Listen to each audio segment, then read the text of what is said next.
Praise the Lord. Hallelujah.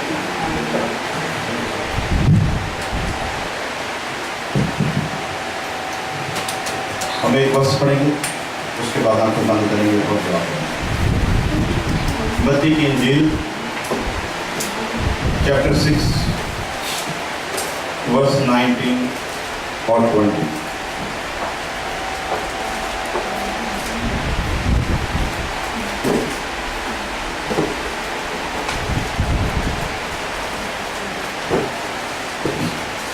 Matthew 6, 19, 20। ਧਰਤੀ ਉੱਤੇ ਤੂੰ ਮਨੁੱਖਾਂ ਨੂੰ ਆਪਣੇ ਲਈ ਧਰਤੀ ਤੇ ਧਨ ਨਾ ਜੋੜੋ, ਜਿੱਥੇ ਕੀੜਾ ਤੇ ਜੰਗਾਲ ਵਿਗਾੜਦਾ ਹੈ ਅਤੇ ਜਿੱਥੇ ਚੋਰ ਸਾਨੂੰ ਮਾਰਦੇ ਤੇ ਚਾਹੁੰਦੇ ਹਨ। ਪਰ ਸੋਚ ਵਿੱਚ ਆਪਣੇ ਲਈ ਧਨ ਜੋੜੋ, ਜਿੱਥੇ ਨਾ ਕੀੜਾ ਤੇ ਨਾ ਜੰਗਾਲ ਵਿਗਾੜਦਾ ਹੈ ਅਤੇ ਜਿੱਥੇ ਚੋਰ ਨਾ ਸਾਨੂੰ ਮਾਰਦੇ ਨਾ ਚਾਹੁੰਦੇ ਹਨ। हालेलुया। एक और वर्ष पढ़ देंगे, उसके बाद प्रार्थना करेंगे। यूहन्ना दी इंजील का 8 अध्याय पढ़ी 31, 32 और 33, 31, 2 एंड 3। ਤਾਂ ਯਿਸੂ ਨੇ ਉਹਨਾਂ ਯਹੂਦੀਆਂ ਨੂੰ ਜਿਨ੍ਹਾਂ ਨੂੰ ਉਹਦੀ ਪ੍ਰਤੀਤ ਕੀਤੀ ਸੀ ਆਖਿਆ, ਜੇ ਤੁਸੀਂ ਮੇਰੇ ਵਚਨ 'ਤੇ ਖਲੋਤੇ ਰਹੋ ਤਾਂ ਠੀਕ ਤੁਸੀਂ ਮੇਰੇ ਚੇਲੇ ਹੋ, ਹਰ ਸੱਚਾਈ ਨੂੰ ਜਾਣੋਗੇ ਤੇ ਸੱਚਾਈ ਤੁਹਾਨੂੰ ਆਜ਼ਾਦ ਕਰੇਗੀ। ਉਹਨਾਂ ਉੱਤਰ ਦਿੱਤਾ ਕਿ ਅਸੀਂ ਅਬਰਾਹਮ ਦੀ ਆਂਚ ਹਾਂਗੇ ਔਰ ਕਦੇ ਕਿਸੇ ਦੇ ਗੁਲਾਮ ਵਿੱਚ ਨਹੀਂ ਰਹੇ। ਤੂੰ ਫਿਕਰ ਆਖਦਾ ਹੈ ਜੋ ਤੁਸੀਂ ਆਜ਼ਾਦ ਕੀਤੇ ਜਾਓਗੇ। ਯਿਸੂ ਨੇ ਉਹਨਾਂ ਨੂੰ ਉੱਤਰ ਦਿੱਤਾ, ਮੈਂ ਤੁਹਾਨੂੰ ਸੱਚ ਸੱਚ ਆਖਦਾ ਹਾਂ ਕਿ ਹਰੇਕ ਜੋ ਪਾਪ ਕਰਦਾ ਹੈ ਸੋ ਪਾਪ ਦਾ ਗੁਲਾਮ ਹੈ। हालेलुया। ਤੇ ਗੁਲਾਮ ਸਦਾ ਘਰ ਵਿੱਚ ਨਹੀਂ ਰਹਿੰਦਾ, ਪੁੱਤਰ ਸਦਾ ਰਹਿੰਦਾ ਹੈ। ਇਸ ਲਈ ਜੇ ਪੁੱਤਰ ਤੁਹਾਨੂੰ ਆਜ਼ਾਦ ਕਰੇ ਤਾਂ ਠੀਕ ਤੁਸੀਂ ਆਜ਼ਾਦ ਹੋਵੋਗੇ। ਮੈਂ ਜਾਣਦਾ ਹਾਂ ਕਿ ਤੁਸੀਂ ਅਬਰਾਹਮ ਦੀ ਆਸ਼ੋ ਪਰ ਤੁਸੀਂ ਮੇਰੇ ਮਗਰ ਮੈਨੂੰ ਮਾਰ ਸੁੱਟਣ ਦੇ ਮਗਰ ਪਏ ਹੋ। ਇਸ ਲਈ ਜੋ ਤੁਹਾਡੇ ਵਿੱਚ ਮੇਰੇ ਬਚਣ ਲਈ ਥਾਂ ਨਹੀਂ। बस बस बंद करेंगे। आज दी मैं पढ़ी मैं हर काम ध्यान से रख देते खुदा को मंगी है कि वो अपने कलाम के द्वारा साढ़े नाल गल करें। पाक दी इच्छा साढ़े जीवन पूरी हो इंसान की समझ के नाल एक कलाम का दसिया जाए, बल्कि खुदा गल करे और साड़ी जिंदगियों के लिए खुदा कलाम बेहतरी का साथ सब अपने अपने लिए मंगी है खुदा दे कोलों। खुदा तेरा कलाम मेरे वास्ते हो गया। हालेलुया। खुदा तेरा कलाम मेरे नाल गल करे, मेरी जिंदगी की बेहतरी के वास्ते।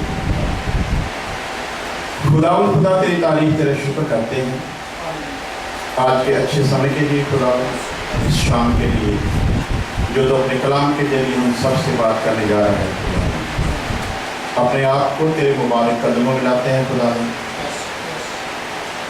और तुझसे मांगते हैं खुदा कि तू अपने कलाम के द्वारा हमसे बात कर। तेरा कलाम हर उस वहम, हर उस शक को दूर कर दे खुदा, जो हमारे मनों में विरोधी डाल देता है। हर एक पर्दा उठ जाए और हर एक जीवन में तेरा कलाम बच जाए। तेरी पाक इच्छा पूरी हो मसीह यीशु के नाम में। हालेलुया।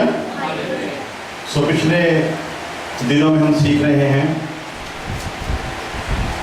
जिस चीज पर बात चल रही है, नोइंग टू गॉड, खुदा को जानना। हालेलुया। पाक कलाम कहता है कि वो मुबारक है जो मुझे जानता है और समझता है। हालेलुया।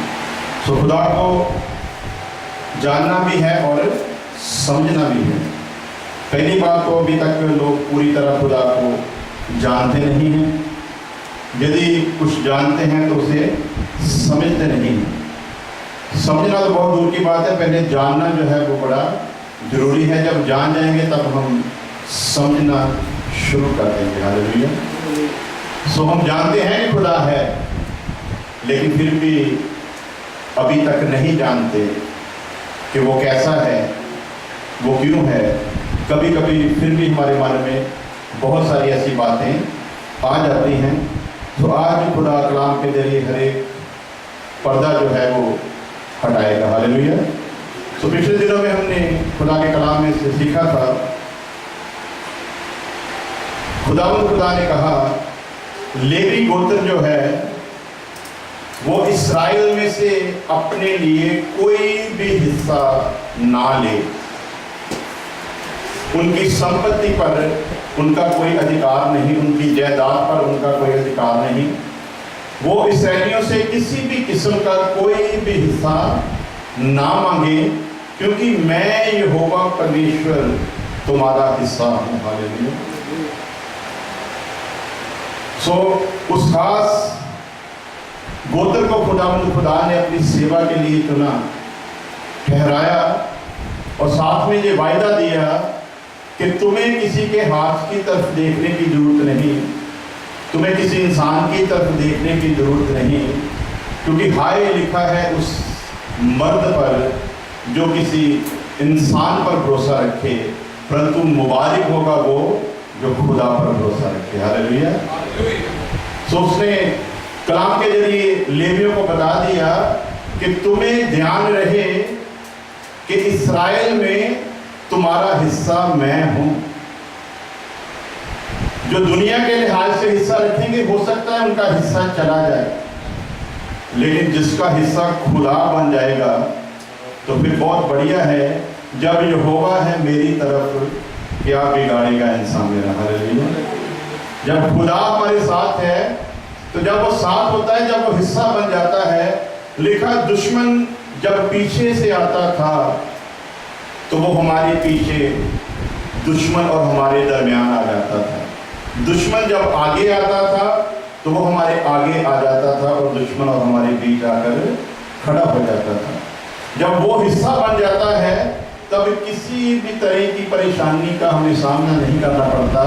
जब वो हिस्सा बन जाता है तब कोई भी बीमारी, कोई भी दुख, कोई भी तकलीफ हमें खुदा की मोहब्बत से अलग नहीं कर सकी। जैसे खुदा के दास ने लिखा है, कौन मुझे खुदा की मोहब्बत से अलग करेगा। क्या कोई मुसीबत, क्या कोई बीमारी, क्या कोई परेशानी, क्या कोई दुख, क्या कोई तकलीफ, यहाँ तक उसने कह दिया कि मौत भी मुझे खुदा की मोहब्बत से अलग नहीं कर सकती। हालेलुया। क्यों? क्योंकि जब हिस्सा बन जाएगा वो हमारा, तो फिर किसी भी तरह की परेशानी के लिए हमको सोचने की जरूरत नहीं है, क्योंकि जब वो हिस्सा है, हिस्सा जब कोई बन जाता है, पति पत्नी का जब हिस्सा होती है ना, तो पति को दुख जब आता है तो उससे डबल दुखी जो है वो पत्नी होती है, और जब पत्नी पर दुख आता है तो उससे ज्यादा डबल दुखी जो हो उसका पति होता है। बेटे पर दुख आता है तो बाप उसके दुख से ज्यादा दुखी होता है। भाई पर जब दुख आता है तो भाई जो दूसरा होता है वो उसके दुख से ज्यादा दुखी होता है, क्योंकि एक दूसरे का हिस्सा बन चुके हैं। और कैसी मुबारक बात लिखी यूहन्ना की इंजील में, जितनों ने उस पर ईमान किया उन्हें उसने पुत्र होने का हक बख्श दिया। अब पुत्र का पिता में हिस्सा है और पिता का पुत्र में हिस्सा है। जब हिस्सा है तो फिर आपको ये स्मरण रहना चाहिए, ये याद रहना चाहिए, आपका थोड़ा सा दुख उसके लिए बहुत बड़ा दुख है, आपकी थोड़ी सी तकलीफ उसके लिए बहुत बड़ी तकलीफ है। इसलिए लिखा कुछ की किताब, बाइबल की दूसरी किताब 4 अध्याय में कि इस्राएलियों का रोना खुदा के कानों तक पहुंचा। हालेलुया। खुदा के कानों तक जब पहुंच जाता है रोना, तो फिर कुछ हलचल होती है। हालेलुया। कुछ नया काम होता है, कुछ अजीब होता है। और बहुत दिन पहले हमने इस पर विचार किया था, रोना भी 2 किस्म का है। एक रोना खुदा को खुश करता है, एक रोना खुदा को खुश करने के लिए मजबूर करता है। एक रोना ऐसा भी होता है जो खुदा के क्रोध को और ज्यादा बढ़ा देता है। सो रोने रोने में भी फर्क है।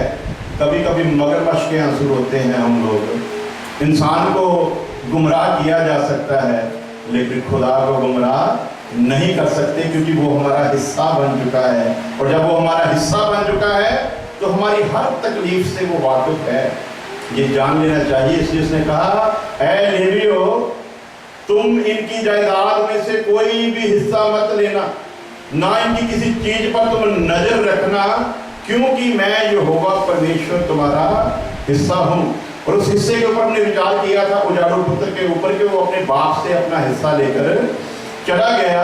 बाप से हिस्सा उसने अपनी मर्जी से मांगा और अलग किया, और हश्र क्या हुआ हमने पिछले दिनों में देख लिया था। हमने देखा नौमी के बारे में, वो अपने पति और बच्चों के साथ खुदा के उस मुबारक जगह को छोड़कर दूसरी जगह पर चली गई। वहां पर जाकर सब कुछ बर्बाद हो गया और फिर वापस उसी जगह पर आई जिस जगह पर खुदा ने ठहराया था। वो हिस्सा था उनका, लेकिन खुदा के दिए हुए हिस्से को छोड़कर वो किसी दूसरे हिस्से में गए। वहां पर पति भी गवा बैठी, बच्चों को भी गवा बैठी, बर्बाद होकर फिर एक अच्छी बहू को साथ लेकर वापस पहुंची। तो वापस आने पर जब उसका स्वागत किया गया तो लोगों ने कहा कि देखो नौमी जो है वो वापस आ गई है। नौमी का अर्थ हमने जाना था, नौमी का अर्थ है भरी हुई झोली वाली औरत, मुबारक औरत जिसको कोई कमी नहीं होती। लेकिन जब उन्होंने नौमी कहकर उसका स्वागत किया तो उसने कहा मुझे अब नौमी मत कहो, मुझे अब मारा कहो, क्योंकि मैं भरी झोली लेकर गई थी और खाली झोली लेकर वापस आई थी। तो इससे आगे हम बढ़ते हैं हिस्से के ऊपर, और उसके बाद जो आयत पढ़ी है उस पर जाएंगे। हिस्से के बारे में जब विचार किया तो हम देखते हैं कि हिस्सा जब खुदा है हमारा तो फिर किसी भी तरह की परेशानी की जरूरत नहीं है। तो अब्राहम ने लूत को बुलाया उस वक्त जब लूत और अब्राहम के नौकरों में झगड़ा हो रहा था। जायदाद बढ़ रही थी और झगड़ा जो था वो शुरू हो गया। पार्टनरशिप जब छोटे स्केल पर होती है तब कामयाब रहती है, जब बड़े स्केल पर चली जाती है तब वो जो है विरोधी को अपना काम करना फिर शुरू करता है। तो जब बहुत ज्यादा बढ़ गया, अब्राहम और लूत में झगड़ा नहीं था, ये ध्यान रखना। अब्राहम और लूत का कोई भी झगड़ा नहीं था। झगड़ा किनका था? नौकरों में झगड़ा था। नौकर आपस में झगड़ते थे। हमारा स्वामी अच्छा है, वो कहते थे हमारा स्वामी अच्छा है। हमारा स्वामी ज्यादा मेहनत करता है, वो कहते थे नहीं हमारा स्वामी ज्यादा मेहनत करता है। जब अब्राहम को पता चला तो अब्राहम ने फैसला किया इससे पहले नौकरों का झगड़ा हमारा झगड़ा बन जाए, मैं बड़ा हूं इसलिए मेरा फर्ज है मैं इस झगड़े को खत्म करूं और एक फैसला लूं। तब उसने बड़ा होने के नाते लूत अपने भतीजे को, जिसको पुत्र करके उसने परवरिश की थी, उसको बुलाया और उसको कहा इससे पहले कि ये झगड़ा बढ़ जाए और ये झगड़ा हमारे प्यार में भी आ जाए, मैं तुम्हें अधिकार देता हूं, तू मुझसे अलग हो जा। तू जिस तरफ जाएगा मैं उसकी दूसरी तरफ चला जाऊंगा। तू जिस चीज पर हाथ रखेगा मैं अपना हाथ उससे हटा लूंगा। तू जो भी मांगेगा मैं किंतु नहीं करूंगा, परंतु इन बातों को लेकर हमारे बीच झगड़ा जो है वो रहना नहीं चाहिए। अब लूत जो उस वक्त तक शरीर था, अब लूत जिसने परमेश्वर को अपना हिस्सा नहीं माना था, वो लूत जिसका हिस्सा दुनिया ही थी, जैसे ही ऑफर हुई उसने एक पल भी नहीं लगाया फैसला लेने के लिए। हालेलुया। कभी कभी कोई बहुत बड़ी ऑफर हमारे पास रख दी जाती है, चेक करना है वो ऑफर खुदा की ओर से है या विरोधी जो नहीं चाहता कि खुदा की बादशाही बढ़े उसकी तरफ से है। ऑफर को पहले चेक करना चाहिए किस किस्म की है। ऑफर को सिर्फ अपना फायदा मानकर नहीं ले लेना चाहिए, ऑफर के विषय में पहले सोचना चाहिए। इस इंसान ने सोचा नहीं, लेकिन इसके उल्ट हम एक रेफरेंस देखते हैं। एलीजा ने जब बता दिया कि मैं जा रहा हूं, अलीशा जो था वो उसके साथ साथ सफर करता गया। खुदा ने कहा बैतूल तक भेजा है खुदा ने। अलीशा ने कहा मैं तुम्हारे साथ चलूंगा। उसने कहा यरीहो तक भेजा है, उसने कहा मैं वहां तक भी तेरे साथ चलूंगा। उसने कहा यरदन तक भेजा है, उसने कहा यरदन तक भी मैं तुम्हारे साथ चलूंगा। यरदन के पार भी चले गए। एलीजा के साथ अलीशा ने अपना संबंध नहीं छोड़ा, जबकि उसे पता चल चुका था कि मेरा उस्ताद मुझसे ले लिया जाएगा। हालेलुया। आज का शागिर्द होता तो उसने एक बंद कमरा करना था और दुआ शुरू करनी थी, खुदा तेरे प्लान में कोई गड़बड़ ना हो जाए, अब कोई भी ऐसा काम मत करना। मैंने कितनी देर इसकी सेवा की है, कितने साल मैंने अपने आप को मिट्टी करके रखा, कितने साल हो गए किसी को पता ही नहीं अलीशाह नाम का भी कोई इंसान है, किसी को मैं नजर ही नहीं आया, मैं तो एक घर में सिर्फ इसकी सेवा करने में ही लगा रहा। अब मुझे पता चल गया है कि ये उठा लिया जाएगा, सो तू जल्दी जल्दी कर ताकि मैं सामने आ सकूं। बोलो हालेलुया। ये हालेलुया कहने वाली बात नहीं है। आज का शागिर्द उसने दुआ मांगनी थी, हो सकता रोजा भी रख लेता कि खुदावंद खुदा तो इस प्लान में कोई गड़बड़ मत कर देना, आज ही ले जाना ताकि मेरा काम शुरू हो सके, मैं नजर आ सकूं, पता चले कि मैंने अपने उस्ताद की कितनी खिदमत की है और उसके बदले में तूने मुझे ये बरकत दी है। चौथे सफर तक भी जब पहुंच गया तब एलीजा को पता चल गया कि ये मेरा साथ छोड़ने वाला नहीं है, ये कुछ हासिल करके ही रहेगा, इसलिए अब वक्त आ गया है कि इसके साथ बात की जाए। तो एलीजा ने उसके सामने ऑफर रख दी। अब देखना, तुलना करके एक अब्राहम है जो लूत के सामने एक ऑफर रख रहा है और एक एलीजा है जो अलीशाह के आगे ऑफर रख रहा है। दो ऑफर हैं एक जैसी, लेकिन फर्क कितना है सोच में। एक ने कहा तू जो कुछ चुनना चाहता है चुन ले, उसका फैसला कैसा था, और एक ने कहा तू क्यों मेरे पीछे पड़ा हुआ है, मैं तुझसे ले लिया जाऊंगा, अब तू मेरा पीछा नहीं छोड़ रहा, बता तेरे लिए क्या किया जाए। हालेलुया। एलीजा के शागिर्द बहुत थे उन दिनों में, नबियों की भी कोई गिनती नहीं थी। जगह जगह लिखा है नबियों के पुत्रों की एक पत्नी ने आकर अलीशाह के आगे दुहाई दी। नबियों ने अलीशाह से पूछा तुझे पता है तेरा उस्ताद ले लिया जाएगा। नबियों की भी उस वक्त कोई कमी नहीं थी, लेकिन नजर आने वाला नबी सिर्फ एक एलीजा ही था। हालेलुया। आज भी नबी बहुत हो सकते हैं, लेकिन नजर आने वाले कामें ही होते हैं जो वास्तव में नबी होते हैं। बाकी तो नबियों का नाम लेकर चलते हैं, नबी नहीं होते। इसलिए वो कह रहे हैं अलीशाह से जो नबी की दौड़ में है और नबी के संग उसका साथ है और नबी को अपना जीवन समर्पण कर दिया है, नबी के आगे अपने आप को पूरा जीरो करके रख दिया है, सिर्फ एक ही बात को लेकर, जब मेरा उस्ताद इस जहान में न रहे, मेरे उस्ताद का नाम इस जहान में रह जाए। हालेलुया। कैसी मुबारक सोच थी इस इंसान की। और एलीजा ने कहा तू क्या चाहता है? तो अलीशा का जवाब था जितनी तेरी कलीसिया है, जितने तेरे लोग हैं, जितनी तूने संपत्ति इकट्ठी की है, बस वो मुझे दे दे, तेरा धन्यवाद हो। ऐसा ही कहा। हालेलुया। आज किसी शागिर्द को यहां बुला के कहेंगे चलो तुम्हारे लिए दुआ करते हैं, मांगो क्या मांगते, तो वो कहेगा वो जो जुबा सिटी वाली कलीसिया है ना, उस पर मुझे मुकर्रर कर दे, फिलाडेल्फिया वाली कलीसिया मुझको दे दे, तेरा बड़ा धन्यवाद, बस तो इतना ही कर दे तो हमारा भी रोटी पानी का जो जुगाड़ है वो बन जाएगा, हमको भी रोटी पानी खाने का समय मिल जाएगा। ऐसे हैं आजकल के शागिर्द जो उस्ताद से मांगते हैं। लेकिन इस शागिर्द में और आज के शागिर्द में फर्क कितना है। ये शागिर्द को जब मांगने का मौका मिला, इसमें कोई शक नहीं, अगर दुनिया की बादशाही भी एलीजा से मांगता तो इसके लिए वो भी हो जाती है, इसमें कोई शक नहीं। लेकिन मांगी नहीं। बादशाह डरता था एलीजा से, क्योंकि खुदा उसके जीवन का हिस्सा था। बल्कि यूं कहें तो अलग नहीं होगी बात कि लोगों की नजर में एलीजा और खुदा में कोई फर्क ही नहीं था।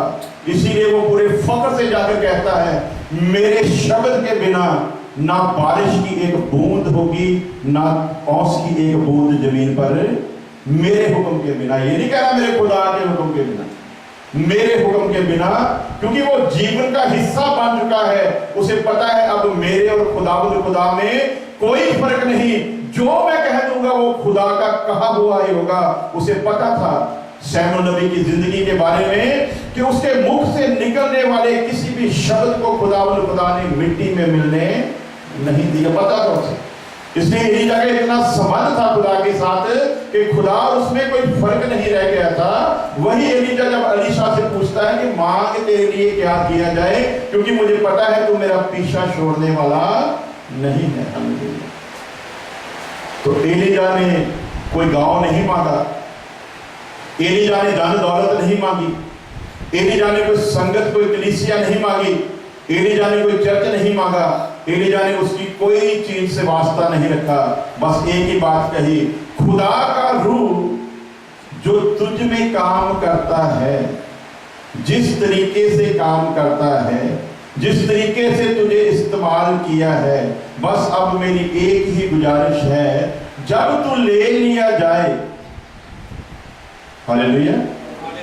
आज तक दुगने मसे के बारे में लोग कहते रहे, दुगना मसा होता नहीं, ये सच है।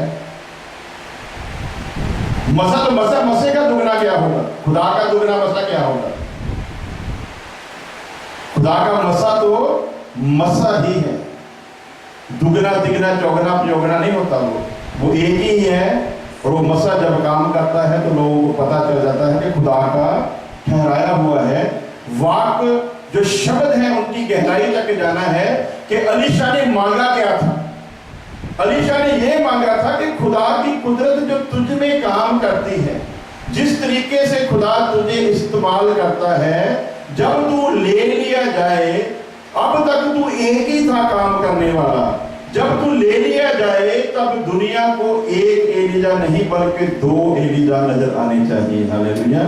जब तू उठा लिया जाए तो तुझ में जो सामर्थ्य काम करती थी और जो खुदा ने मुझको सामर्थ्य देनी है वो दुगनी होकर काम करे, ताकि तू मेरे बीच में जिंदा रहे, तू मेरे बीच में नजर आता रहे, तेरा नाम मिटने ना पाए। इसलिए जब सारी सामर्थ्य पाकर वापस लौटा यरदन नदी पर, जब उसने पानी के ऊपर उस चादर को मारा एलीशा की, तब उसके मुंह से एक लफ्ज निकला। यदि उस्ताद से कोई वास्ता ना रहा होता, यदि इस दुगने मसे का ये मतलब ना होता, तो एलीशा के मुंह से ये लफ्ज नहीं निकला था। पानी को जब मारा उसने तो मुख से आवाज निकली, ऐ पानी बता एलीशा का खुदा कहां है। हालेलुया। एलीशा का खुदा उस्ताद ले लिया गया है, लेकिन अब भी उसके अंदर एलीशा ही बोल रहा है। अपने पूरे जीवन में उसने परमेश्वर से कुछ नहीं मांगा। एलीशा के उठाए जाने तक उसने परमेश्वर से कुछ भी नहीं मांगा। उसने जो कुछ मांगा एलीशा से ही मांगा। हालेलुया। लेकिन आज लोगों को उस्ताद का पता ही नहीं है कि उस्ताद कहते किसे हैं। ये तो कहते हैं उस्ताद तो आजकल तो ईंट उखाड़ो, बीच में से उस्ताद निकलते हैं, ईंटों के नीचे से तो भिक्षु निकलते हैं डंक मारने वाले, उस्ताद तो ऊपर से ठहराए जाते हैं। हालेलुया। ईंट उठाओ तो उसके नीचे से सपौले निकलते हैं, सांप निकलते हैं। उस्ताद तो ऊपर से ठहराए जाते हैं, जिन पर उसका फजल होता है उनको वो पेश करता है। हालेलुया। एलीशा का खुदा कहां है? और पानी उसी तरीके से अलग होकर जवाब दे रहा है, एलीशा टेंशन मत ले, चिंता मत कर, एलीशा का खुदा आज भी यहां मौजूद है। हालेलुया। और पानी दो हिस्सों में बंट गया। उसी तरीके से जहां उस्ताद ने खत्म किया था वहां से शागिर्द ने शुरुआत कर डाली। हालेलुया। इसलिए उस्ताद में काम करने वाली सामर्थ जो खुदा की उसमें काम करती थी, उस सामर्थ को वो चाहता था कि दुनिया में जब मैं निकलूं तो एलीशा एक नहीं, एलीशा दो नजर आने चाहिए। और आगे जाकर फिर जब वापस आ गया, समय नहीं क्योंकि सब्जेक्ट नहीं है, कि किस किस तरीके से साबित होता है अब जहान में एक एलीशा नहीं बल्कि 2 एलीजा काम कर रहे हैं, क्योंकि एलीजा जिंदा है और जिंदा काम कर सकता है। पर वहां पर जो बात कही एलीजा ने, जो तूने मांग की है ये बड़ी मुश्किल है, ये असंभव है, नामुमकिन है, क्योंकि खुदा कभी ना चाहेगा कि शागिर्द जो है वो उस्ताद से ऊपर उठे। इसीलिए यीशु मसीह ने आकर क्लियर किया, शागिर्द उस्ताद से बड़ा नहीं हो सकता, जब कामिल और सिद्ध हो जाएगा तब वो उस्ताद जैसा होगा। लेकिन आज वो दौड़ होती है उस्ताद से भी आगे निकल जाए तो बात कुछ और बनेगी। लेकिन इसने क्या मांगा? इसने खुदा की उस कुदरत को जो उसमें काम करती थी, खुदा से नहीं मांगा, एलीजा से मांगा। खुदा जिस तरीके से तुझे इस्तेमाल करता है, दुगना तरीका से वो मुझे इस्तेमाल करे, ताकि लोगों में तेरा नाम जो है वो जिंदा रहे। हालेलुया। लेकिन अब्राहम से जब लूत को ये ऑफर मिली, तो लूत ने के बारे में लिखा, उसने एकदम से अपनी नजर यरदन के मैदान की तरफ उठाई। किस तरफ थी? खुदा से भी नजर हट गई, अब्राहम से भी नजर हट गई। वो अब्राहम जो पुत्र करके लाया था उसे, वो अब्राहम जो पूरी ऑफर दे रहा है, जो हिस्सा चुनना है चुन ले, कोई मुश्किल काम नहीं है, वो अब्राहम का कहना ही था।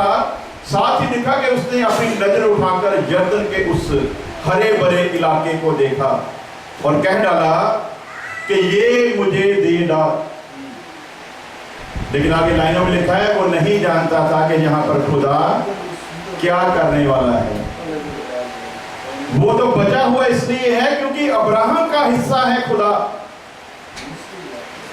और अब्राहम के वसीले से अब्राहम लूत का हिस्सा बना हुआ है। लूत पर कृपा होगी अगर अब्राहम के हिस्से में वो अपने आप को रखेगा, अगर अलग होगा तो सदूम अमूरा की तरह ही बर्बाद हो जाएंगे।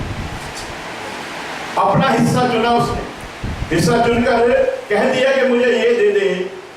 अब्राहम ने कहा कोई बात नहीं, जो तुझे अच्छा लगता है तू ले ले। हालेलुया। बरसे पढ़ेंगे ताकि आपको पता चले। तब अब्राहम लूत से कहने लगा, मैं मेरे और तेरे बीच, मेरे और तेरे चरवाहों के बीच झगड़ा ना होने पाए, क्योंकि हम लोग भाई बंधु हैं। क्या सारा देश तेरे सामने नहीं? सो मुझसे अलग हो, यदि तू बाईं ओर जाए तो मैं दाहिनी ओर जाऊंगा, और यदि तू दाहिनी ओर जाए तो मैं बाईं ओर जाऊंगा। तब लूत ने, थोड़ा इसको उठाएं, तब लूत ने आंख उठाकर यरदन नदी के पास वाली सारी तराई को देखा कि वह सब सिंची हुई है। जब तक यहोवा ने सदोम और अमूरा को नाश न किया था, तब तक सोर के मार्ग तक वह तराई यहोवा की बाटिका और मिस्र के देश के समान उपजाऊ थी। बहुत मुबारक थी ये जगह। इसलिए लूत के मन में फटाफट ये लालच आया। उसने अब्राहम के जीवन का हिस्सा बनने को ना चाहा। उसने ये फैसला ना किया कि मेरा हिस्सा तो अब्राहम तू है, मैंने तो तुझे अपने बाप की तरह समझा, अपने परिवार को छोड़कर तेरे साथ आया हूं, तूने अपने बच्चों की तरह मुझे रखा, इसलिए मुझे कोई हिस्सा नहीं बल्कि तू चाहिए। लेकिन ये क्या मांग रहा है? इसने ऑफर को फटाफट ही कबूल कर लिया। फटाफट उसको कबूल करते हुए सारा फैसला कर डाला। सो लूत अपने लिए यरदन की सारी तराई को चुन के पूर्व की ओर चला, और वह एक दूसरे से अलग हो गए, ऊपर उठाए। यहां तक खुदा की योजना का एक हिस्सा जो है वो पूरा होता है।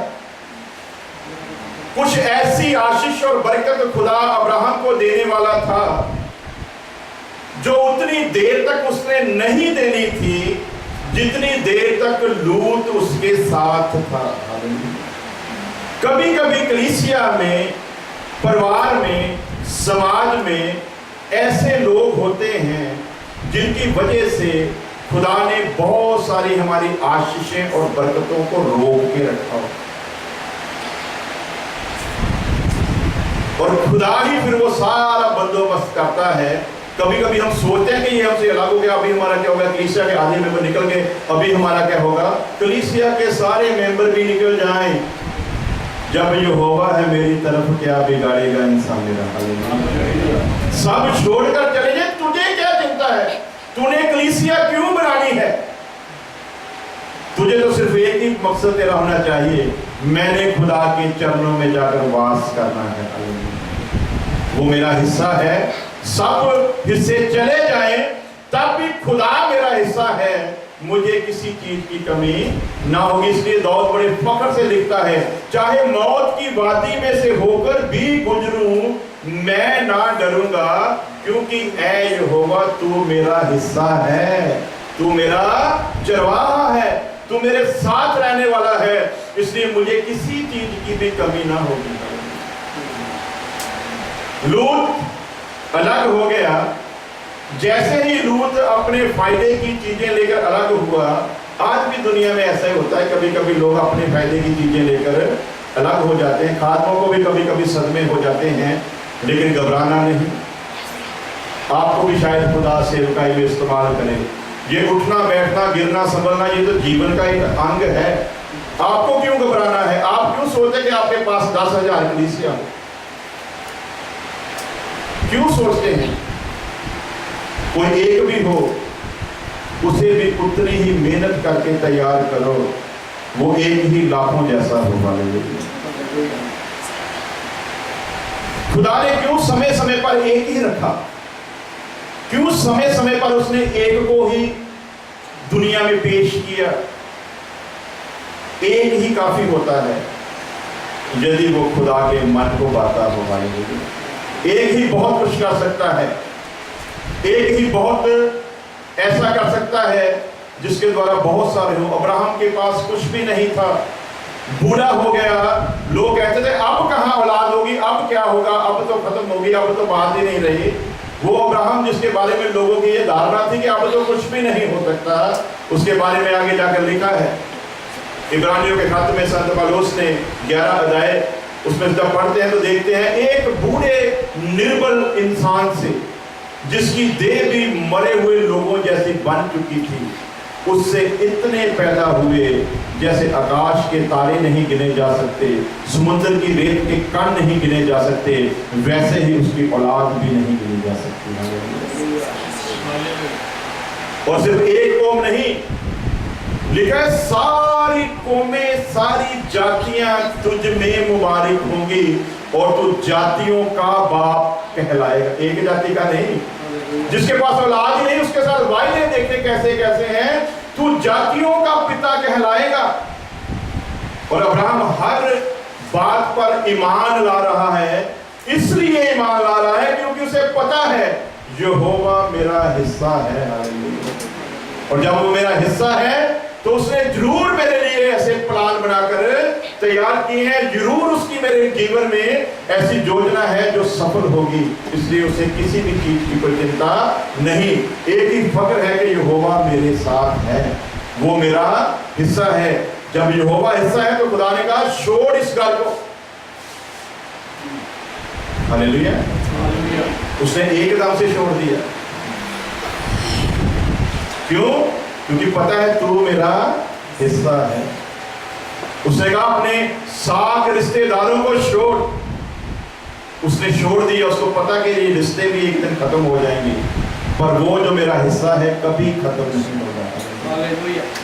अपना देश, अपने रिश्तेदार, सब कुछ छोड़कर, उस देश को भी छोड़कर जहां पैदा हुआ था, एक ऐसे अनजाने देश की तरफ चल पड़ा जिसके बारे में उसे मालूम ही कुछ नहीं था, पर एक बात मालूम थी, यहोवा मेरा हिस्सा है, वो परमेश्वर मेरा हिस्सा है।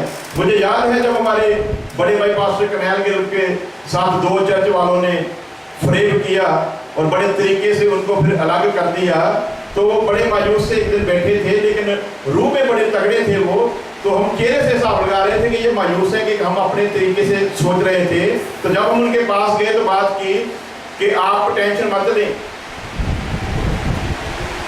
आप अगर लोगों को कहेंगे तो सभी लोग आपके साथ आकर खड़े हो जाएंगे, क्योंकि लोग आपके द्वारा मसीह में आए हैं। वो सब लोग आपके एक बार कहने पर आपके साथ आकर खड़े होंगे। तो उन्होंने कहा था मैंने कलाम को पढ़ा है, और कलाम में लिखा है लेवी का हिस्सा मैं यहोवा खुदा हूं। हालेलुया। और जलंधर का इतिहास गवाह है, सैकड़ों की गिनती में लोग उसने ऐसे ही पास्टरों के हवाले छोड़ दिए, सिर्फ एक ही ईमान को लेकर, यहोवा मेरा हिस्सा है, उसने मुझे कलाम की बरकत दी है, यदि उसने मुझे इस्तेमाल करना होगा, यदि लोग देने होंगे तो वो मुझको देगा, और जो सेवा उसने मुझको दी है उसे जरूर वो लेगा। और एक ऐतिहासिक चर्च बनाकर वो खुदा के हुजूर पहुंचा। हालेलुया। हम जल्दी जल्दी घबरा जाते हैं, भूल जाते हैं कि खुदावंद खुदा हमारा हिस्सा है। इसलिए उसने उस कलीसिया के किसी भी इंसान को, किसी को भी ऑफर नहीं की कि आप हमारे साथ आ जाओ, बल्कि अगर कोई उस चर्च में से आया भी तो उसने शरेआम कह दिया आप दोबारा मत आए, मैं अपने ऊपर उठने वाली उंगली को बर्दाश्त नहीं करूंगा, इसलिए आप जहां हैं वहीं रहे, ताकि वहां से कोई इल्जाम मेरे ऊपर न लगाने पाए कि तूने चर्च को तोड़ डाला। जब यहोवा है मेरी तरफ क्या बिगाड़ेगा इंसान। मेरा वो हिस्सा है हमारा। अब्राहम ने खुदा को हिस्सा बनाया, सब कुछ छोड़ दिया। अब लूत को पता होना चाहिए था कि अब्राहम मेरा हिस्सा है, ये दुनिया की जायदाद जो है ये मेरा हिस्सा नहीं, लेकिन इसने जल्दी जल्दी से दुनिया के हिस्से को चुना और नहीं जानता था कि जो मैंने चुन लिया है वो एक दिन बर्बाद हो जाएगा।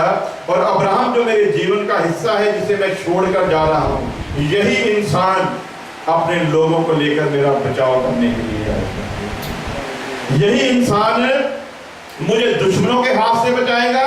यही इंसान मुझे सदूम और अमूरा को जब तबाह किया जाएगा, आग के उस खौफनाक मंजर से बचाएगा। इसे नहीं पता था, लेकिन अब्राहम जो खुदा का हिस्सा था, उसके मन में इसके लिए कुछ नहीं था। वो अलग भी हो गया, तब भी उसने उसे अपने जीवन का ही हिस्सा मानकर रखा। सब कुछ ले गया। जब सब कुछ ले गया तो अगली जो हीरो लाइन है वो पढ़ेंगे, जब लूत अब्राहम से अलग हो गया। ये रेड इसलिए किया है क्योंकि ये इस चैप्टर की वो लाइन है जिसमें खुदा की वो प्रकाशन, खुदा का वो भेद जो छुपा हुआ था, इस आयत में आकर प्रकट होता है कि क्यों खुदा ने लूत को अब्राहम से अलग होने दिया। जब लूत अब्राहम से अलग हो गया, तब उसके पश्चात यहोवा ने अब्राहम से कहा, क्या कहा जी? अभी तक तो थी जर्दन का इलाका, अभी तक तो था थोड़ा सा एरिया जिसको वो देख सकता था, जो उसके अंडर था, जिसको लेकर आम आदमी खुश होता है। लेकिन अब्राहम ने लूत के लिए सब कुछ छोड़ दिया। जब छोड़ा तब खुदा कहता है, आंख उठा कर जिस स्थान पर तू है वहां से उत्तर दक्षिण पूर्व पश्चिम चारों ओर दृष्टि कर, चारों ओर देख। क्यों देख? क्योंकि ये सब कुछ मैं तुझे और तेरी आने वाली संतान को दूंगा। हालेलुया। इसलिए कभी मत घबराएं कि आपका हिस्सा लेकर कोई चला गया है। कभी मत चिंता करें आपका हिस्सा किसी ने छीन लिया है। यदि यहोवा हमारा हिस्सा है तो किसी की ताकत नहीं हमारे नाम को मिटा सके। यहोवा को हिस्सा बनाना है। इसलिए खुदा का कलाम क्या कहता है न्यू टेस्टामेंट में आकर, तुम धरती पर अपने लिए धन मत जोड़ो, धरती पर अपने लिए दौलत इकट्ठी मत करो, क्योंकि जहां पर तुम करते हो वहां पर इस दौलत को कीड़ा खा जाएगा। तुम अपने लिए स्वर्ग में दौलत इकट्ठी करो जहां पर कोई भी कीड़ा उसे छू ना पाएगा। हालेलुया। और फिर क्या पढ़ा यूहन्ना की इंजील में हमने, और सच्चाई को जानोगे तो सच्चाई तुम्हें आजाद करेगी। हालेलुया। सच्चाई को अपना हिस्सा बनाना है, क्योंकि सच्चाई खुदा है। और जब सच्चाई को हिस्सा बनाकर चलेंगे तो फिर जीवन में कैसा कैसा काम होगा। तो सब्जेक्ट है खुदा को जानना।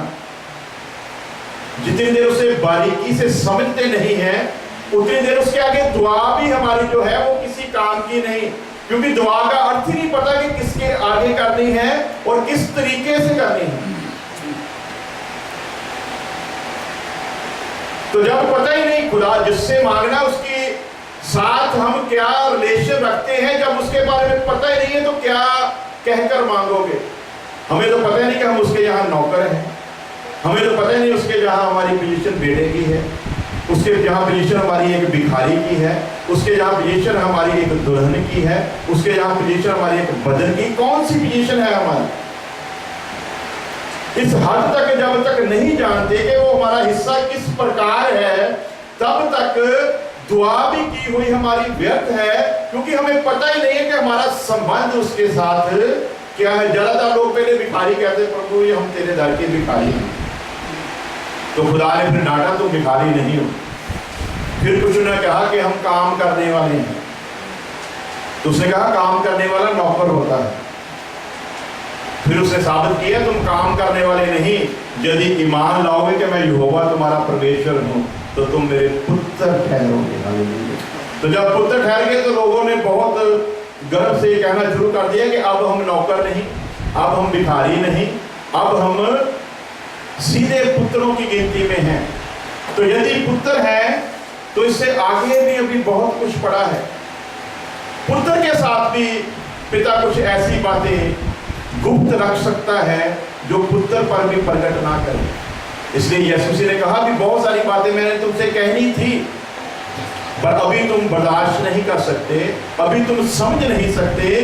हाँ, पागलू आएगा तो इन सारी बातों को तुम पर जाहिर करेगा, वो समझाएगा तुम्हें, फिर तुम समझ पाओगे। तो पौलुस ने फिर बखूबी लिख दिया, अब हम ये जानते हैं कि हम पुत्र हैं, तो ये भी जान लो कि हम सिर्फ पुत्र नहीं बल्कि अधिकारी भी हैं। हालेलुया। क्या है जी? इस बात पर क्यों पौलुस ने जोर दिया कि तुम परमेश्वर का हिस्सा किस प्रकार से हो, किस रीति से हो, तुम्हें पता होना चाहिए। और क्या कहता है पौलुस, सिर्फ पुत्र हो जाने से कोई फर्क नहीं पड़ता, पुत्रों को तो बेदखल भी कर दिया जाता है। यदि पुत्र बात ना माने तो पुत्र जायदाद संपत्ति से, अधिकारी से बेदखल कर दिया जाता है। इसलिए क्या कहता है, तुम्हें ये ज्ञान हो, तुम्हें ये समझ आ जाए कि तुम सिर्फ पुत्र नहीं बल्कि अधिकारी हो। और अधिकारी कितने दी? 51 और 49 के ज्यादातर अधिकारी होते हैं। बड़ी बड़ी फर्में बनती हैं तो जो मेन मालिक होता है वो कहता है मेरा परसेंट जो है वो 51 होगा और तुम्हारा परसेंट जो है वो 49 होगा, ताकि कल को जब हम अलग हों तो मेरी मलकियत पर तो दावा ना कर सके। शेयर मेरा ज्यादा होगा इसलिए अधिकार भी मेरा ज्यादा होगा। तो कभी कभी पति पत्नी में 50-50% भी हो जाता है। लेकिन यहां पर क्या लिखा, तुम पुत्र हो और अधिकारी भी हो। और अधिकारी कैसे? परमेश्वर की सारी आशीषों और बरकतों के साझे अधिकारी हैं। क्या हो जाए? साझे का मतलब क्या होता? हालेलुया। फॉर एग्जाम्पल, मान लेंगे ये चर्च है, अभी तो हमने रेंट पर लिया, मान लेंगे ये चर्च कलीसिया ले ले, तो फिर ये चर्च किसका होगा? हर एक कलीसिया के एक एक मेंबर का, चाहे वो एक पेनी देता हो, चाहे वो एक क्वार्टर देता हो, चाहे वो $1,00,000 देता हो, हर एक कलीसिया के मेंबर का पूरा अधिकार है। उतना ही अधिकार जितना $1,00,000 देने वाले का है, उतना ही अधिकार एक पेनी देने वाले का भी है। तो खुदा का कलाम क्या कहता है? तुम परमेश्वर की सारी आशीषों और बरकतों में बिल्कुल बराबर के हिस्सेदार हो। जितना परमेश्वर का इस पे अधिकार है उतना ही तुम्हारा अधिकार है। तुम परमेश्वर के समान हो, बल्कि तुम परमेश्वर से किसी भी रीति में कम नहीं हो। तुम्हारा हर एक चीज पर पूरा अधिकार है। तो मूसा गिड़गिड़ाने लगा, परमेश्वर तेरा कलाम तो कहता है कि पूरा अधिकार तूने दिया है, तो अब तो सेना पीछे आ गई, तो अब हम क्या करें? आगे इतना बड़ा समुंदर है, अब तू क्या कहता है, हम क्या करें, वो तो हमको मार डालेंगे। खुदा ने कहा मूसा तू मेरे आगे क्यों गिड़गिड़ाता है, तुझे पता नहीं तू बराबर का हिस्सेदार है। हालेलुया। कितना हिस्सेदार नहीं, बराबर का हिस्सेदार है। इस समुद्र पर जितना मेरा अधिकार है उतना ही तेरा भी अधिकार है। इन पहाड़ों पर जितना मेरा अधिकार है उतना ही तेरा भी अधिकार है। इसलिए यीशु मसीह ने कहा राई के दाने जितना भी ईमान हो तो पहाड़ को कह के हट जा, पहाड़ तेरे रास्ते से, ये नहीं कहा मेरे नाम में कहना।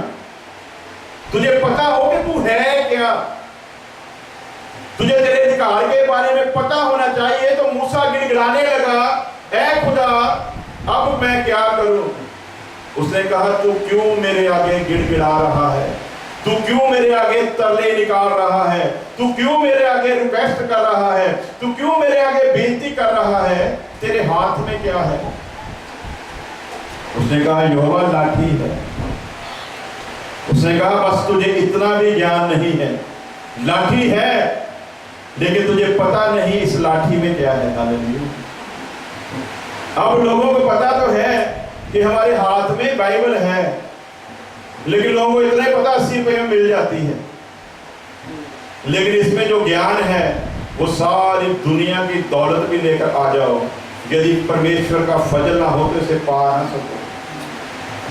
खरीद सकते हो लेकिन हासिल नहीं कर सकते। तो खुदा ने मूसा से कहा कौन सी लाठी। हालेलुया।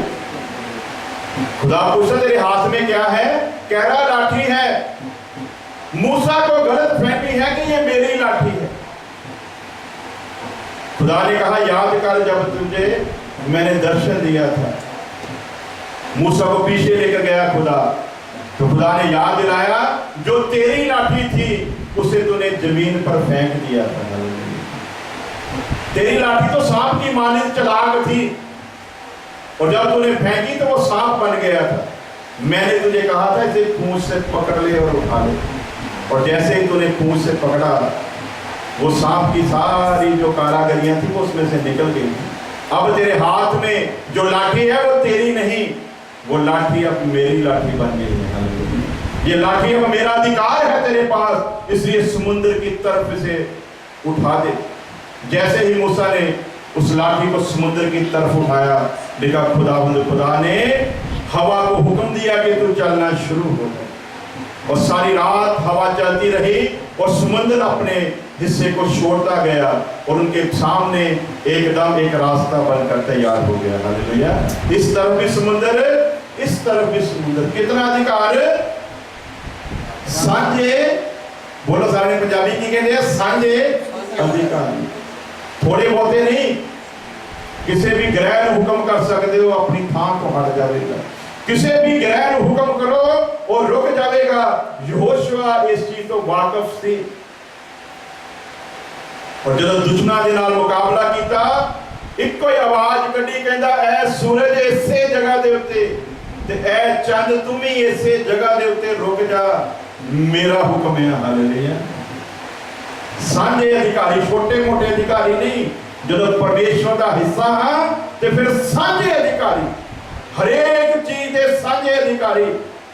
और उन्हें हुक्म किया सूरज अपनी जगह तो नहीं हिलेगा, ना चांद अपनी जगह तो हिलेगा, जिन्नी देर तक मैं इन्हां दुश्मनां नूं खत्म ना कर दवा जिहड़े परमेश्वर के खिलाफ आवाज चुकदे। ते फिर की होया, सांझे अधिकारी, हिस्सा परमेश्वर का, सांझे अधिकारी। सूरज अपनी जगह तो नहीं हिल रहा, चंद अपनी जगह तो, ते सिर्फ सूरज ते चंद नहीं से खड़े हुए। हालेलुया।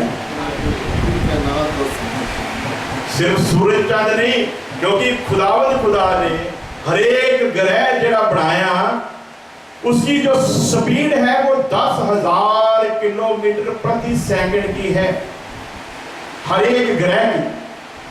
और हरेक ग्रह इतनी तेज गति में एक दूसरे के चौगिर्दे घूम रहा है। जो मिल्की वे साइंटिस्टों ने जो मिल्की वे की खोज की जिस ब्रह्मांड की खोज की जहां तक वो पहुंचे हैं, उन्होंने कहा कि 1 करोड़ लाख जो हैं वो ऐसे ग्रह हैं जैसे हम लोग देखते हैं धरती पे। तो हर एक ग्रह जो है उसकी स्पीड इतनी ही है एक दूसरे के चौगिरदे घूमने के लिए। अभी इतना ढूंढा है उन्होंने, इससे आगे कितना है किसी को कोई मालूम नहीं, अभी ढूंढ रहे हैं। हर एक ग्रह इसी चक्कर से एक दूसरे की तरफ घूम रहा है और किसी के साथ टकराता नहीं।